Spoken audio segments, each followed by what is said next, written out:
आज का टॉपिक है जगन्नाथ रथ यात्रा। उड़ीसा के पुरी स्थित जगन्नाथ मंदिर न केवल भारत में बल्कि पूरे विश्व में प्रसिद्ध है। यह मंदिर चार धाम में से एक माना जाता है और मोक्ष प्राप्ति का द्वार भी। इस मंदिर की विशेषता है जगन्नाथ रथ यात्रा, जो हर साल आषाढ़ मास के शुक्ल पक्ष की द्वितीया तिथि से प्रारंभ होकर दशमी तक चलती है। इस साल यह दिव्य यात्रा 27 जून 2025 से प्रारंभ होगी। रथ यात्रा के पीछे की पौराणिक कथा, इस यात्रा की जड़ें गहरे पौराणिक प्रसंगों में छिपी है। भगवान जगन्नाथ उनके भाई बलभद्र और बहन सुभद्रा नगर दर्शन हेतु रथ पर सवार होकर अपनी मौसी के घर गुंडिचा मंदिर जाते हैं और वहां 7 दिन तक निवास करते हैं। आगे सुनने से पहले आपसे एक अनुरोध है, अगर आपको वीडियो पसंद आए तो वीडियो को लाइक और हमारे नए चैनल को सब्सक्राइब जरूर कीजिएगा। बेल आइकन भी जरूर दबाएं ताकि नई कहानी की नोटिफिकेशन आपको मिल सके। अब टॉपिक पे आते हैं। तभी से हर वर्ष यह यात्रा निकालने की परंपरा चल पड़ी।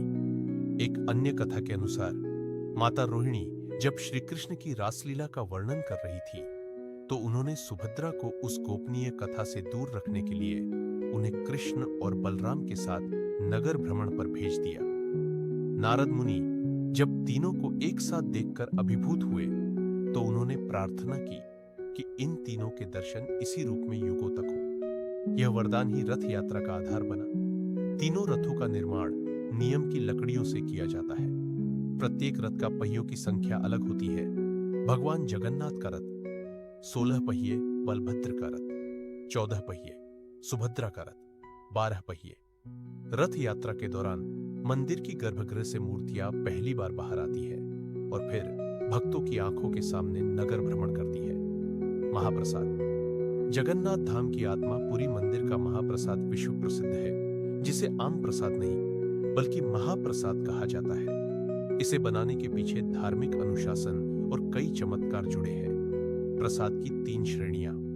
संकुड़ी महाप्रसाद मंदिर परिसर में ही ग्रहण किया जाता है। इसमें चावल, दाल, सब्जियां आदि शामिल है। सुखिला प्रसाद सूखी मिठाइयां जिन्हें भक्त अपने घर ले जा सकते हैं।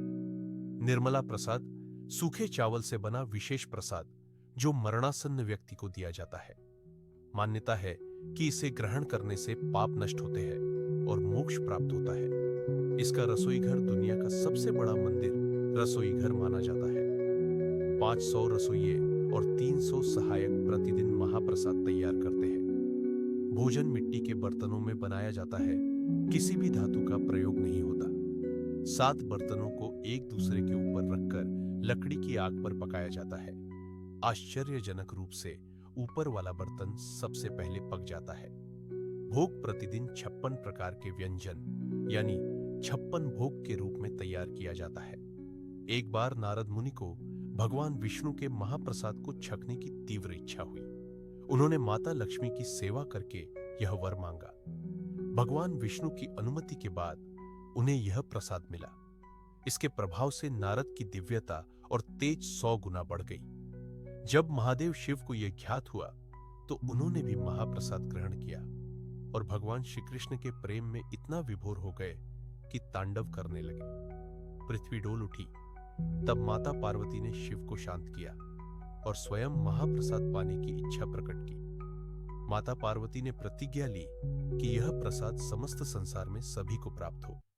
भगवान विष्णु स्वयं प्रकट हुए और कहा कि वे जगन्नाथपुरी में अवतार लेकर यह प्रतिज्ञा पूर्ण करेंगे। इसीलिए आज भी प्रसाद पहले माता विमला मीन्स पार्वती मां को अर्पित होता है और फिर भगवान जगन्नाथ को प्रसाद बनाते समय उसमें कोई सुगंध नहीं आती, लेकिन जब वह माता विमला को अर्पित करके वापस आता है तो उसमें दिव्य सुगंध होती है। कोई भी भक्त भगवान के विग्रह मीन्स मूर्ति के सामने बैठकर प्रसाद नहीं ग्रहण करता। यह परंपरा माता लक्ष्मी के एक निर्णय से जुड़ी है। भक्त भगवान के विग्रह के सामने बैठकर प्रसाद ग्रहण करने के बजाय लक्ष्मी जी के आशीर्वाद के बाद ही प्रसाद ग्रहण करते हैं ताकि वे लक्ष्मी जी का सम्मान कर सके। अगर आपको वीडियो पसंद आए तो लाइक जरूर करें और चैनल को भी सब्सक्राइब करें।